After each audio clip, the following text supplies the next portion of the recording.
G'alati it. Bir bor ekan, bir yo'q ekan.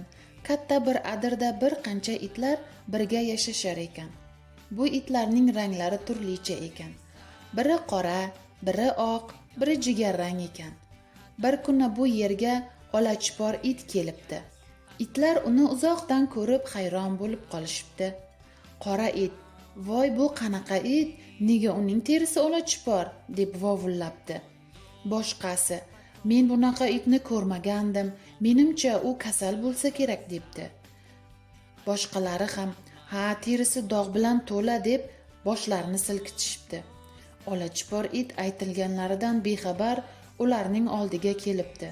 Ular bilan tanishib, do'st bo'lishni xohlabdi. Lekin itlar birdan vovullab yuborishibdi. Olachipor it qo'rqib, "Nega bunday qilyapsizlar?" debdi. "Tez bu yerdan ket, bizdan nari yur, bizga kasallik yuqadi" deb akillabdi qora it. Olachipor it hayron bo'lib: "Kasallik? Qanaqa kasallik? Teringdagi dog'larni qara. Bu dog'larni bizga ham yuqtirmoqchimisan?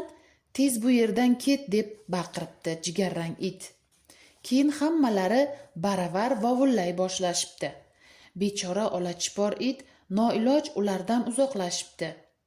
U yolg'iz qolibdi. Har kuni uzoqdan itlarni kuzatar, ular bilan o'ynashni juda istar ekan. U bir necha marta o'zining kasal emasligini, terisi tabiiy shunaqa ekanini tushuntirib berish uchun ularga yaqinlashmoqchi bo'libdi. Lekin ular g'azablanib, undan uzoqlashibdi. Kunlar o'tibdi. Bir kuni adirga qo'ylar suruvi kelibdi. Suruvning boshida cho'pon iti ham bor edi. Suruv shu yerga da o'tlar, cho'pon iti ularga ko'z quloq bo'lib turar edi. Cho'pon iti birdan g'amgin o'tirgan olachipor itni ko'rib qolibdi. U xafa bo'lib o'tirgan itga qarabdi. Nega yolg'iz va g'amgin bo'lib o'tiribdi ekan deb o'ylabdi. Chunki boshqa tarafda bir talay itlar zavq bilan o'ynashardi-da. Cho'pon iti olachipor itning oldiga kelib: "Nima bo'ldi? Nega xafasan?" deb so'rabdi. Olachipor it hayron bo'lib unga qarabdi. "Sen nega kelding? Mendan qo'rqmayapsanmi?" "Nega qo'rqaman?" deb so'rabdi cho'pon iti. Shunda olachipor it unga bo'lib o'tgan voqealarni gapirib beribdi. Cho'pon iti: "Men ancha oldin bir qishloqda senga o'xshaydigan it ko'rgandim. Qo'rqadigan joyi yo'q edi. Hamma itlarning terisi bir xil bo'lmaydi. Yaxshisi, sen bu yerda suruvni qo'riqlab tur, men borib ular bilan gaplashaman" deb itlarning oldiga ketibdi. Olachipor it suruvni poylab turganida cho'pon iti borib ularga hamma itlarning terisi bir-biridan farqli ekanini tushuntiribdi. "Kim bilsin, dunyoda biz bilmagan yana qanday itlar bor ekan."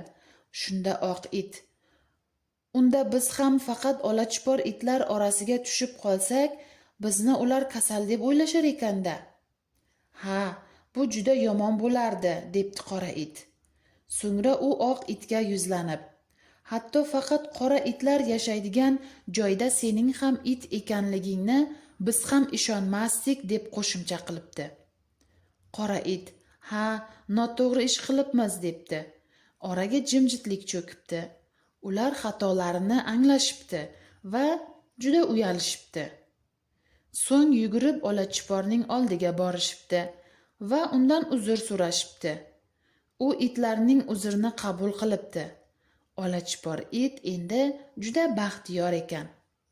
Shu kundan boshlab ular birga yayrab o'ynasha boshlabdi.